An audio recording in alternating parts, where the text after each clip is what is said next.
Hi, everyone. Thanks so much for joining our session today on accessing the hidden job market. My name is Rachel Ryan. I am a coach in the Career Development Office at Yale SOM. Before I jump in, I'm just going to go ahead and give you a little bit of background about me, just because I do intend to bring a few different examples from my own professional experience into the presentation along the way. I started out my career in executive search at one of the global executive search firms. I then decided I was interested in pursuing my MBA full-time, so also went to business school. And while at business school, decided I was interested in human resources. So after business school, I joined a large beauty company where I was in a rotational program focused on HR, and then ultimately went into other HR positions before I eventually transitioned back into business school and into the career development office. And I've been at the CDO now for 5 years. So I only say that just to kind of give you some context, because I do, again, intend to bring to life some of what we're talking about with some examples from my own professional experience, whether it be in the executive recruiting world, making my own transitions, or hiring people as well as an HR professional. So let's get into a little bit about what we mean when we're talking about the hidden job market. And I've heard iceberg analogies used a few times throughout my professional life, but I think it definitely applies here too. So a job search, oh, my light just went, there we go. A job search strategist recently used the following analogy to kind of explain how we think about the hidden job market and hiring. So she said, imagine an iceberg. On the surface, you see only the iceberg's top. Equate that to the job market, and you only see a small portion of the jobs advertised. The massive amount of ice under the water is the entire word of mouth process that companies and hiring managers go through to fill an opening. The manager knows about this opportunity long before the job ever gets listed, and the HR recruiter posts it. The hiring manager is telling everyone they know about the job and passing the word before it's publicly announced. Many people are found early in this stage and often on LinkedIn or through other methods as well. So, you know, kind of as we go through the presentation today, consider at the top, those are all the job postings. At the bottom, all of that you don't even see, those are all the opportunities out there that you could have access to along the way, especially if you kind of take into account what we're going to talk through today. And what is the hidden job market? Like, what do we even mean by that, to take it a step further? So again, it's just plain and simple, all the jobs out there and opportunities out there that employers do not advertise or publish publicly. And there are so many of them, probably I would say just as many, if not more, than what you kind of see out there in a way that's publicly available. And why do those exist? We'll go through all the reasons, but just some examples. It definitely saves on the cost and time associated with posting and evaluating job applications or interviewing. I think in general, and we'll talk about this, but in general, employers place much more emphasis on opportunities that come through people they trust, referrals, or even internal talent, or people who they've had an opportunity to get to know previously. So, you know, I think they really think that people who know the organization, work in the organization, definitely have a better sense of who is going to be the right fit and who would really kind of understand the organization's expectations. And so in their mind, I think it definitely helps to increase the quality of candidates when they're considering a talent pool that's not just applying blindly online. So those are some of the reasons. So now that we've kind of defined it, I just want to give you a sense of what we're going to talk through specifically as it relates to the hidden job market. So we're going to talk through how hiring happens, literally just like behind the scenes, how it typically, what it typically looks like, so that you can get a better sense of how you can be prepared to fit into that process and have the most opportunities. How to be noticed, We're going to have some wrap up and resources. And at the end, we're going to have some Q&A and discussion. Oh, I just saw a question come in. I would just say, enter your questions along the way, but I'm probably going to spend more time at the end answering questions, just because a lot of the material kind of naturally flows and it's probably easiest that way. So let's keep going. And I saw the question, and I think when I further define and give examples of what I mean about the hidden job market, it'll kind of help answer the question that I saw posted there, and certainly happy to dig into that further. Okay.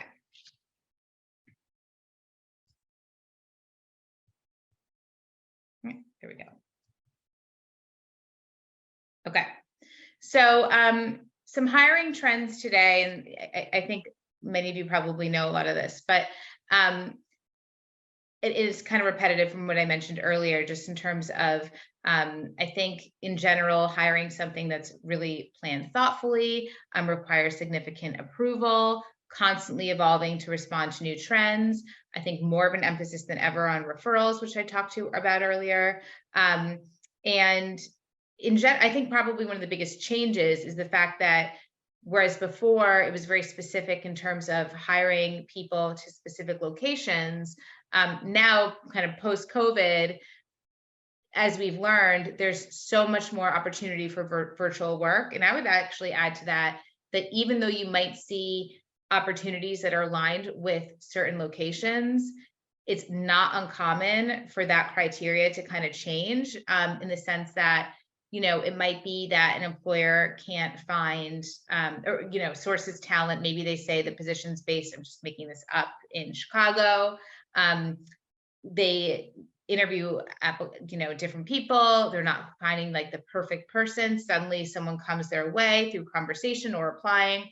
And, you know, they don't live in Chicago, but they just are so perfect for the role. And suddenly it might open their eyes to kind of say, hey, you know, actually this person would really be perfect for the role and really make an impact. And you know what, I actually think it could work. Maybe they'd come here once a month, or, you know, actually, I think we could work virtually with that person. I've seen several examples of that recently. So that's, I'd say, a huge change to how hiring has worked over the past year. Before I move on from this, I definitely do want to highlight the fact that I think we all read the news and are aware of the fact that there are certain industries, tech, crypto, for example, obviously certain organizations where, you know, hiring right now might be on pause, or, you know, they might be experiencing certain challenges. So I would actually say in any kind of downturn, whether that's industry specific or overall, the hidden job market, I think, becomes especially important, because there are always jobs. It's a matter of really getting in front of people, and so that you're top of mind when those opportunities do come up. And when it's an especially competitive market, that becomes even more important. I would also add that in the CDO, we've gone through a lot of different times of uncertainty. The most extreme example, most recently, being probably spring 2020. And even then, when there was so much uncertainty around what was happening in the world, we still had people regularly getting hired for new positions, both MBAs looking for interns and full-time positions, and also the alumni that we worked with. So a lot of those came through networking discussions, really being aware of the skills that they brought to the table, having developed really great relationships. But it happened all the way through. So I just kind of want to reference the fact that even in certain pockets where there might be challenges, the jobs are still there. It's a matter of identifying the right jobs, building the right relationships, and making sure that you're being considered and not missing out on opportunities that exist. So as the voiceover referenced, the recruiters experience dilemmas today, in the sense that there are so many opportunities or so many applications coming through, and a lot of different referrals, and they often have just so many resumes and interested applicants that they're going through. And so I think we've heard that on average, employers spend about, if they look at the resume, maybe 6 seconds reading through it. So it's really important to have a strong resume when you're applying. But even still, no guarantee they're going to look at it, and no guarantee that it's even going to get posted. And let me kind of elaborate on what that looks like. Okay, hold on. Okay. So, sorry about that, just some technical difficulties, but I don't think that that should happen going forward. Okay, so you think about a job coming open. So let's say someone resigns or there's a newly created opening, whatever it may be. I think in all of our minds, we typically think, okay, there's an opening, the job's going to go to the recruiter, and the recruiter is going to go ahead and post it right on LinkedIn or the careers page or whatever it may be of that organization's website, right? That's what we kind of always envision. Okay, but that is not actually how it works. And I can speak to this even from my own professional experience, having been an HR business partner before and worked with recruiters. So the job goes to the recruiter, right? So a leader goes to the recruiter and says, hey, I have this opening, we need to fill it. So the hiring manager identifies the need, gets the job to the recruiter. First step before anything else happens, usually the recruiter is going to say, who do I already have in mind that could be great for this position? Again, speaking from my previous experience, anytime I worked with recruiters to fill positions, oftentimes they would kind of take out their folders or kind of files they had saved of amazing talent that they had been kind of keeping in mind, people who they'd had conversations with in the past, people who maybe came their way that they had exploratory discussions with initially. There wasn't a right opening at the time, but they said, hey, I'm going to consider this person when the right thing comes up. So off the bat, that's one step that is an area that you could potentially be a part of if you've been in touch with the right recruiter before. Now, moving on, the next step. Typically, then they're going to think about who internally could be right in the organization that comes to mind. Maybe they have some succession plans in mind. Maybe they've had conversations with leaders about, internal talent movement that could be facilitated where this opening makes sense to kind of potentially give someone else an opportunity. They're going to also open it up probably to company referrals. So another great place in the process that if you're having the right conversations and networking, that you could in fact be considered. So for example, there's an opening potentially, and a leader might reach out to the recruiter and say, hey, I happen to be in touch with this person previously. I think that would you consider them for the position? Or, hey, don't know this person well, but they've reached out to me in the past. I'm just going to go ahead and send you their resume. Then it's probably getting posted on the company website and LinkedIn. So all of these steps happen first before an opportunity ever makes its way to LinkedIn or is publicly available. Anyone can be, networking and having conversations with people within an organization, speaking with recruiters. But it really takes planning, being thoughtful, building relationships over time to kind of be well positioned and be considered before an opportunity gets posted on the job board. And I would also add that once it's posted on the job board, it can actually additionally be especially important to have relationships, because maybe the relationship you have wasn't paying attention to the opening that came up. They don't see that there's an opening that suddenly you are qualified for. But if you kind of then go ahead and remind them and say, hey, just reaching back out, we had a great conversation a few months ago, your insight was so helpful to me. I did happen to notice this opening came up and I plan to apply. I'd love, I just wanted to make you aware of that. they will often then go ahead and refer you behind the scenes. And why that's especially important is because it's not uncommon for recruiters to have 15, 20 plus openings that they're working on filling at any given time. I've seen that firsthand. And so what that means is they may go in to an open, they may go into the system and pull all the applicants one day and take a quick look through, like we talked about, like just breezing through these resumes. They may not pick you out of the pile. You may have not even applied yet. You may have not even seen it yet. And so maybe they find a couple resumes that look good. They start the process with them.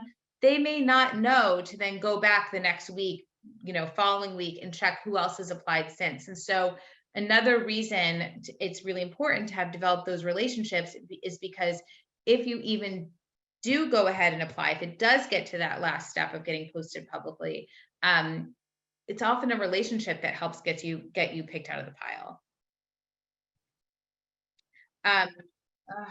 So sorry about that. Okay, so again, research suggests that 70 to 80% of jobs are not published, just again, reinforcing what we already talked about. Okay.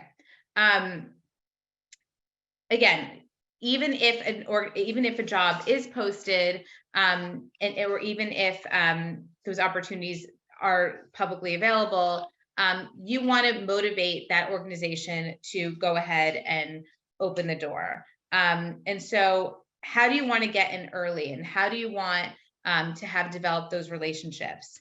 You want to basically be having conversations with people all the way through, even before you know that an opportunity is available.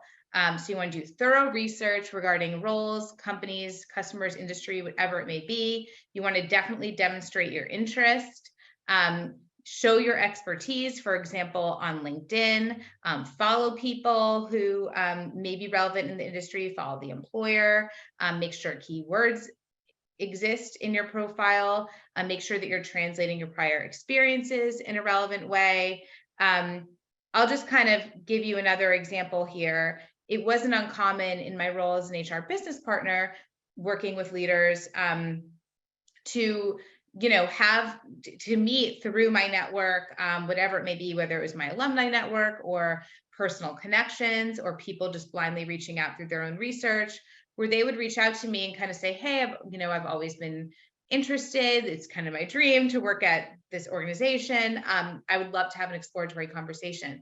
I would actually bring those resumes to the leaders that I worked with and say, hey, I know we're not hiring, but we were thinking about adding that headcount in a year, or we should keep this person in mind if that opening ever comes up.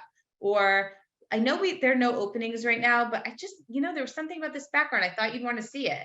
And it was not uncommon for the leaders I worked with to say, you know what, I want to meet that person.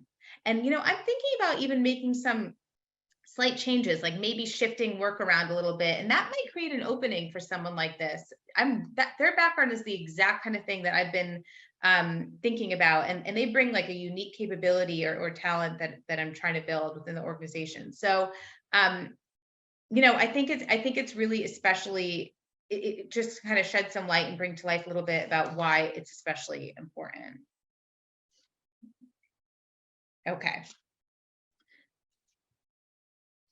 So map your network.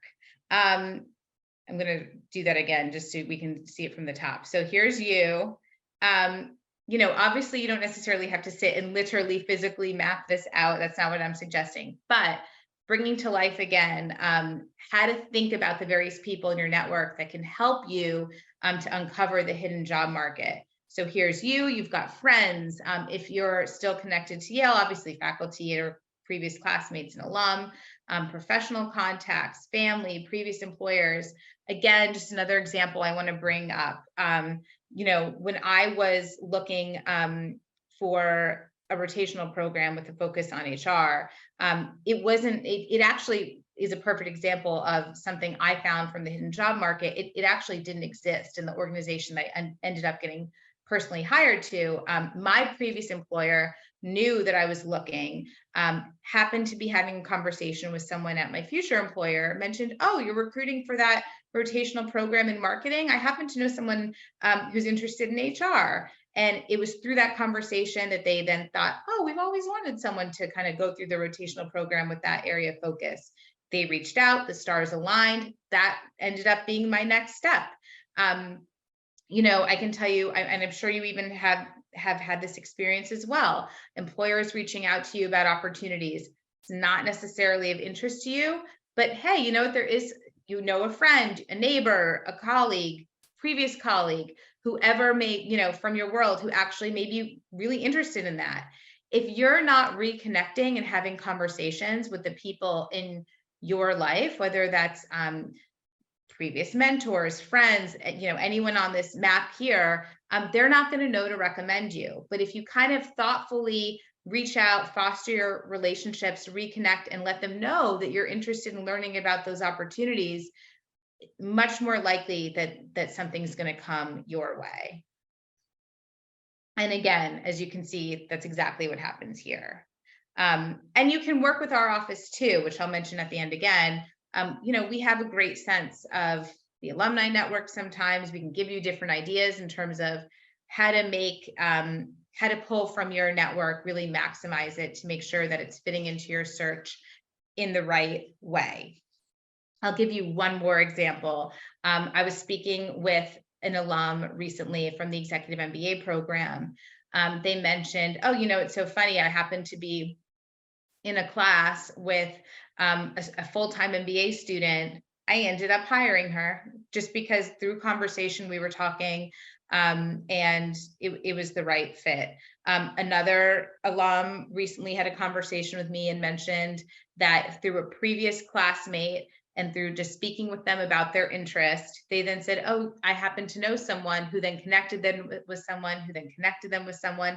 Before you know it, they were interviewing with the office of the CEO of a major organization and basically got hired into a chief of staff role. So if people don't know in your world that you're interested, then they're not going to know to connect you. Okay.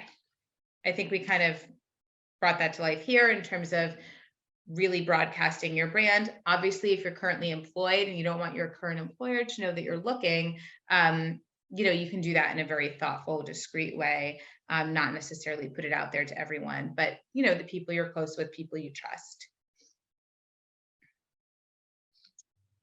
Once you do kind of get a sense for what you definitely are interested in, make sure that you're showcasing in-demand skills. Another way the hidden job market comes to life is, of course, through LinkedIn, for example, making sure certain keywords even appear in your resume.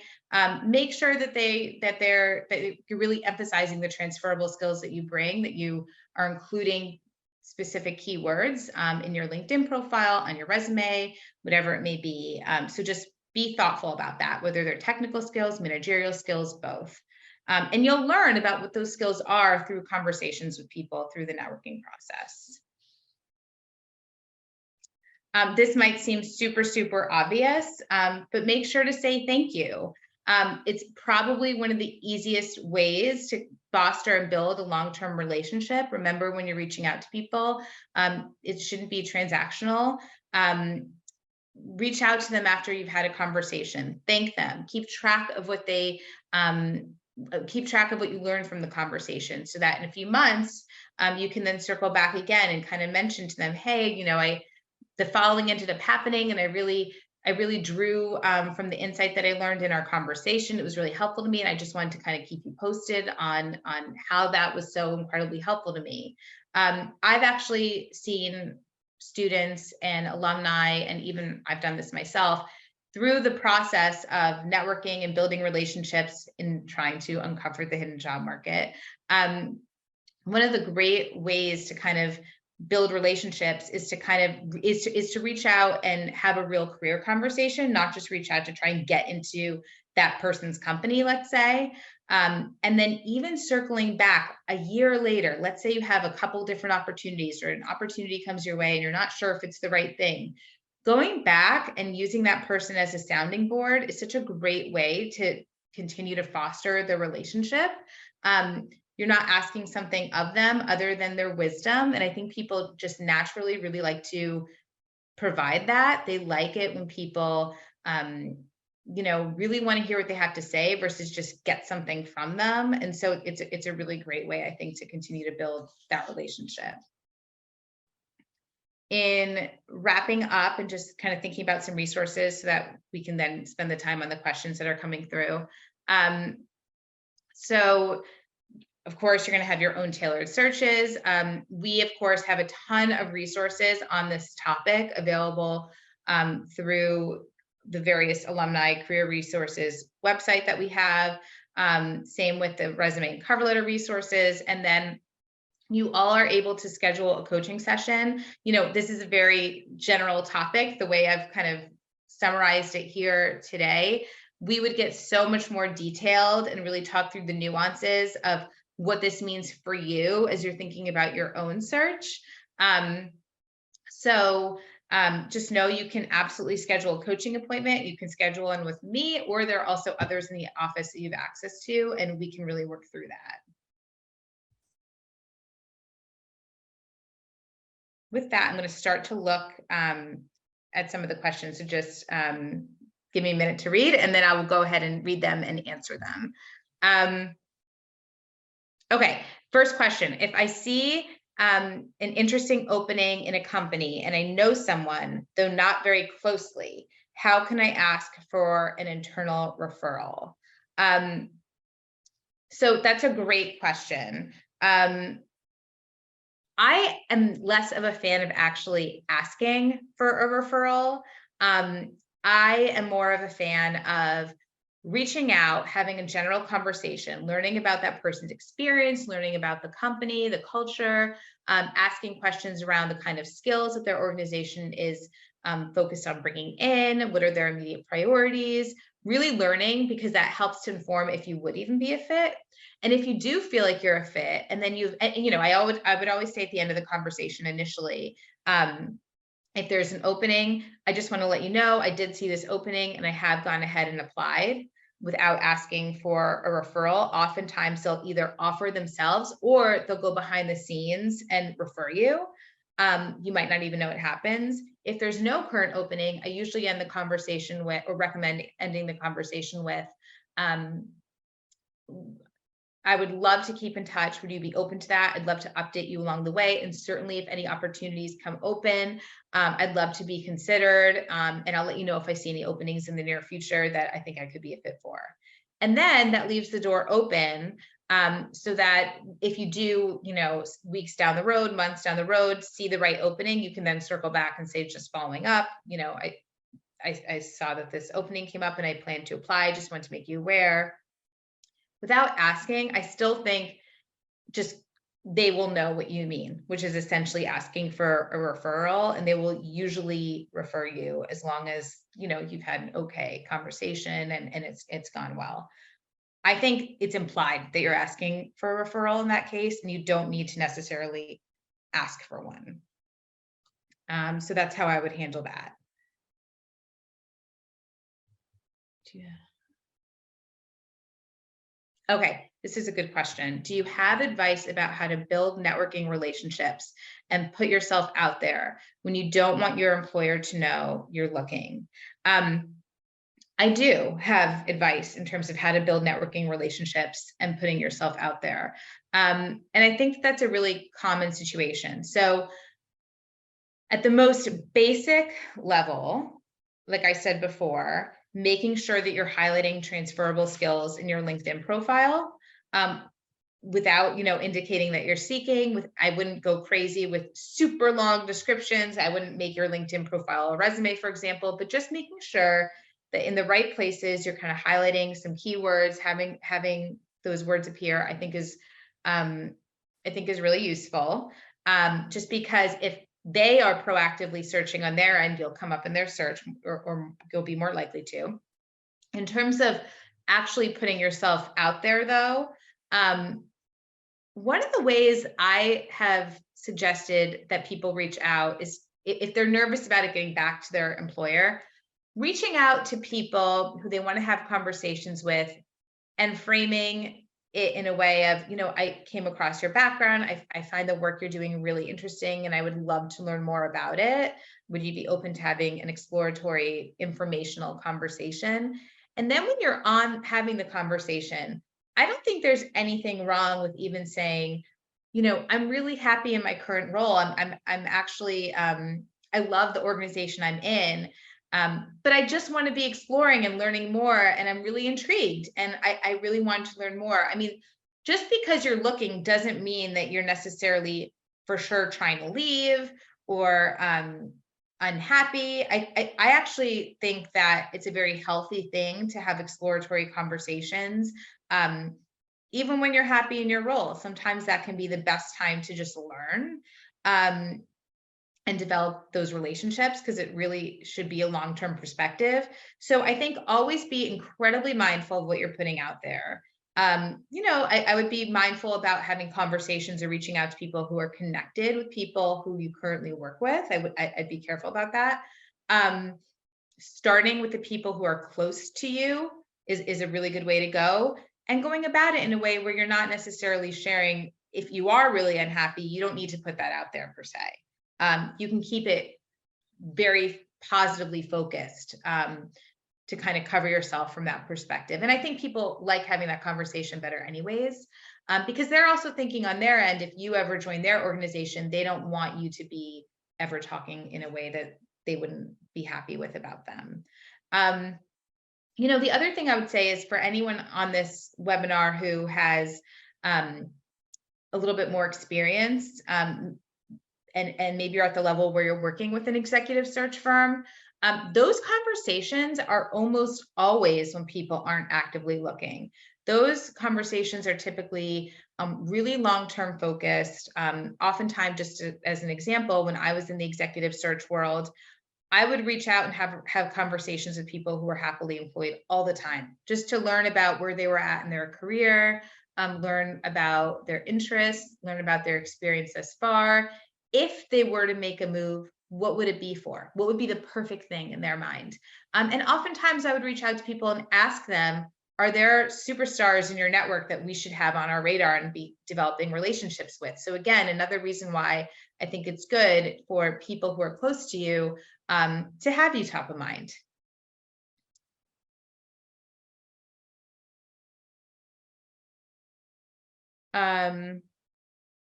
This is a great question. These easy apply applications on LinkedIn, they appear to be low response. Do you believe this is a good approach? I do not believe easy apply is a good approach. So I'm glad you asked that question. It's not. I have heard from recruiters that they can see, I think, when people use the easy apply feature. And sometimes I've even heard of examples of recruiters actually not consider them for that reason. Because it's almost the assumption that you're just going through and easy applying to everything, and that therefore you're not someone who's especially interested in that position. So how do you come across in a way where you're really interested in that position? Apply the other way and have conversations with people so they know that you're truly interested, so that maybe you get a referral behind the scenes. That would be a much better route to take. Oh, another great question. Any advice on salary questions? I'm seeing more transparency on salary ranges. Yes, while I'm not a legal expert, my understanding is that in certain places, I think especially New York, most recently, salary ranges have become publicly available when organizations post for opportunities.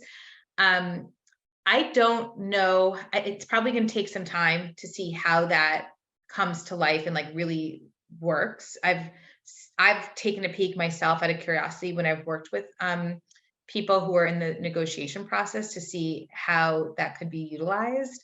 And I've seen really large ranges. I've also just read in the news that there have been examples of postings that have gone up with like really unbelievably large ranges. So it kind of didn't tell you much about how much it paid regardless. When it comes to salary, I think that that's a conversation that usually comes a little bit later. There are resources you can use. You can certainly benchmark and see what is publicly available at competitors or similar roles.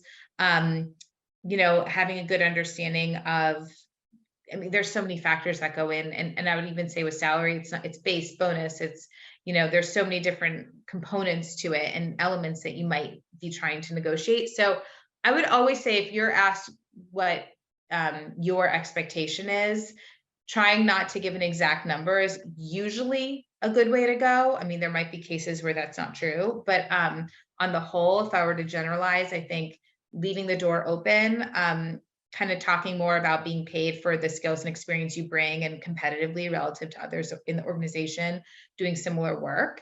But again, you can, if you're ever at a stage where you're needing to negotiate, you can absolutely reach out and work with us through a coaching appointment, for example. That's another way that we are happy to work with you.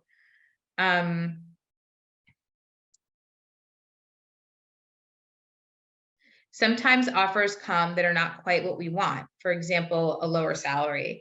Do you think it is okay to take the role and in case something better comes along, even if it's in a few months? How should one maintain the relationship even when you leave in such a situation? I don't think that that's a good thing to do. I think that that's more like joining an organization or taking a role and then leaving just after a few months is going to be a situation that probably burns bridges. The world is small.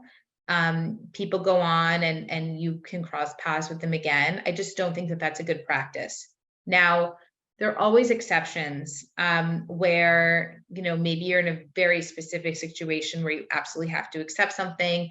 Maybe you're unsure. Maybe there's a major change shortly after you join the organization, like a leadership change or something happens. So again, there are always cases where that might actually make sense. But on the whole, I don't think that that's a sound strategy. I keep seeing executive recruiters looking at my LinkedIn profile, but then no one ever contacts me. Should I be doing something? Well, it's great they're looking. You could always reach out and say,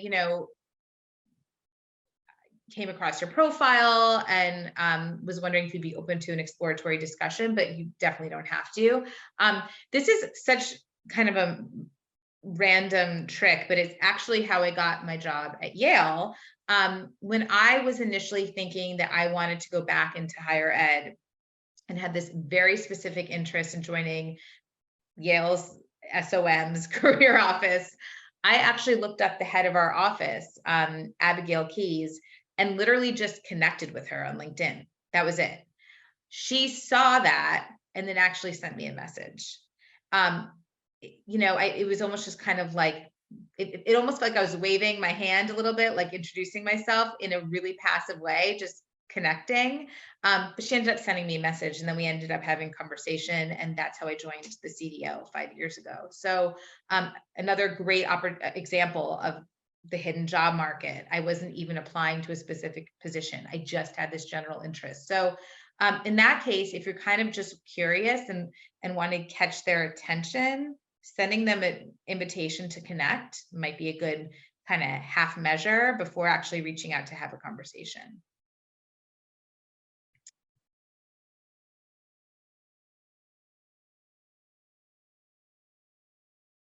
How come people with extensive credentials never get notified or approached for a given executive position? How can we make ourselves more marketable or visible for leadership positions? I think that that's going to be, dependent on the situation. I'm sure I could get way more specific if we were to have a one-on-one conversation or someone else in our office had a one-on-one conversation. But when it comes to executive positions, like leadership positions, I think it's really important, or any position really, I think it's really important to have transparent conversations with your manager about your interests and your goals. And depending on the culture of the employer that you're working for, the organization you're in, developing relationships internally, maybe with other leaders, HR, making sure that you're expressing that interest. When it comes to external positions, It's a lot of what we talked about, reaching out and developing relationships ahead of time. If they're truly leadership positions, executive level of some kind, I think having relationships with some of the search firms can be really useful, because almost all of those positions are not posted, and are, kind of happening behind the scenes. So that can be a very useful thing to do.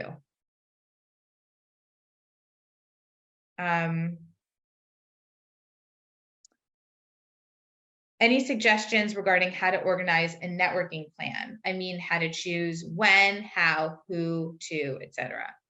Again, we could always go through this in more specifics one-on-one, but I think to generalize, starting with the people who are closest to you is always the easiest way to go. Low risk, you can practice having conversations, kind of get the kinks out a little bit if you're out of practice, but also low risk, you trust them. So it could be starting with friends, a friend of a friend, friend of a family member, someone who maybe they're not doing exactly what you're interested in, but they're tangentially related, and you feel really comfortable with them. And they could be a really great conversation. I think the SOM alumni network is really a great place to look, just because anyone who went to SOM knows the culture is to reach out and have conversations. That's just the nature of going to business school. And that's so true, especially at SOM. And so that's always a really great place to go as well. And then I would say beyond that, it's sort of, it depends. You kind of have to feel it out, whether it's the Broad Yale network, your undergrad, you have to kind of feel that out. But in general, I would say always starting with the people closest to you that feel lowest risk, I think is a good starting point. What to do when being ghosted by a recruiter, such as getting no response after 1 or 2 conversations or after the first interview. Yeah, that unfortunately can happen. It's not a good practice on their part, but it happens. I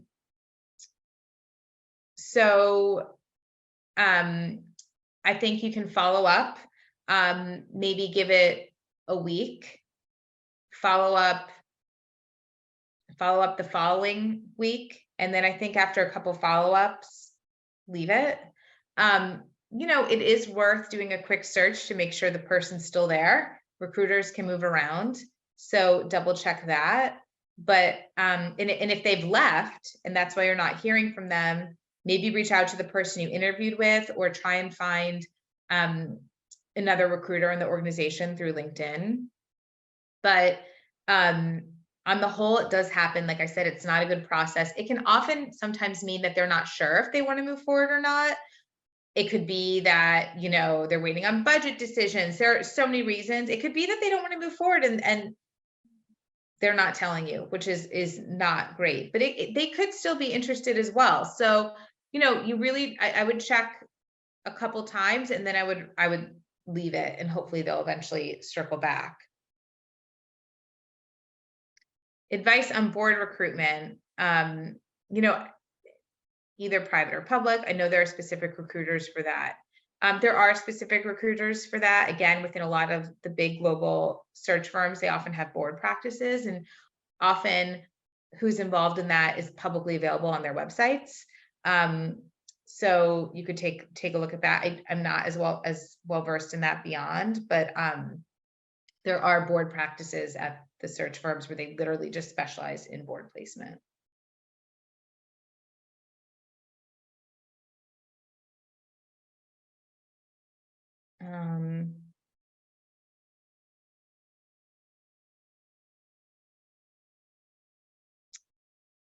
Asset management, short industries with low turnover. Oh, did I skip one?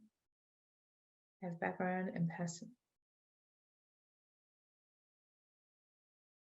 I have a background and past experience in hedge fund asset management, which are industries with low turnover and few positions. And usually when they hire, they want people immediately available. Any specific advice for these industries?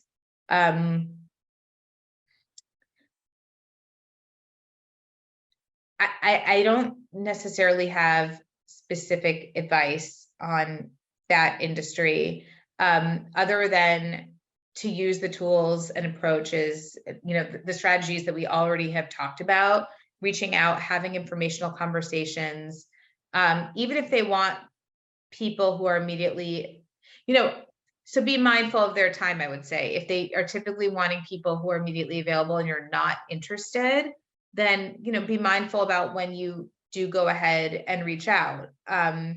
But if you are open and you are actively looking, then I don't think there's any reason not to reach out and have conversations.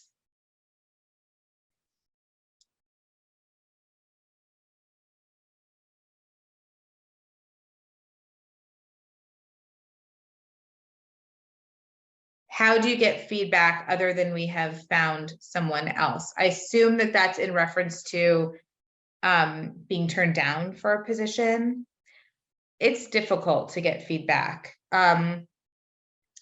Once in a while, you'll get actual, really useful feedback. It depends on the recruiter. It depends on kind of the culture of the organization and how much they share. You can ask for it. I wouldn't necessarily bank on it. Even if you get it, it might not always be entirely truthful. So I think probably the best thing to do is to reflect on your process up until that point. Where have you been hitting a wall? Have you been making it past first round interviews or not? If not, maybe you need to do some practice. You can schedule time with our office, for example, to have a mock interview, or, with a colleague or friend. But if it's another step in the process that you're finding doesn't work, then maybe it's that. But probably the best advice I can give is really take a step back and think about where you're finding it to be the most challenging and the most difficult, and then kind of having some reflection on what you could do better there. There are also times where there's nothing you could have done. Maybe there's a great internal talent. Maybe, it's just kind of how the stars aligned in that case. So there's not always a situation where you could have done something much differently. But I think it's important to kind of ask yourself the question, ask them, but you're not always going to get it.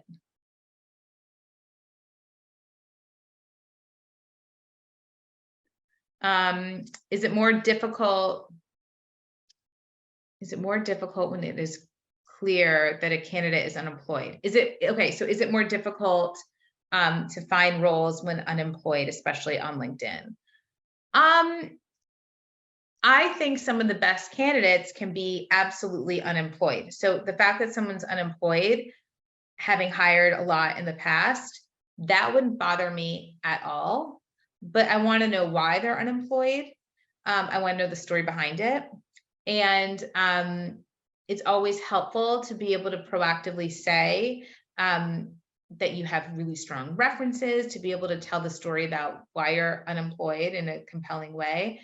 But some of the very best candidates are unemployed. So that certainly wouldn't prevent me from considering someone.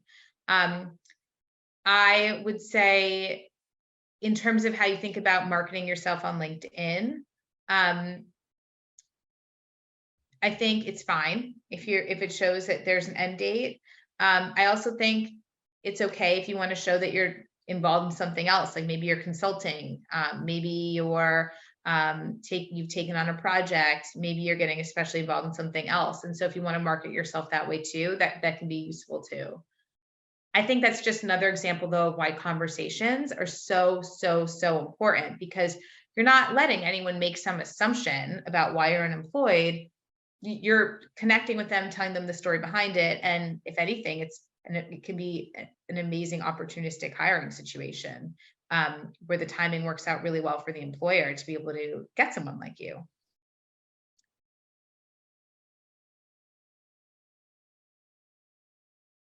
There are a couple questions here that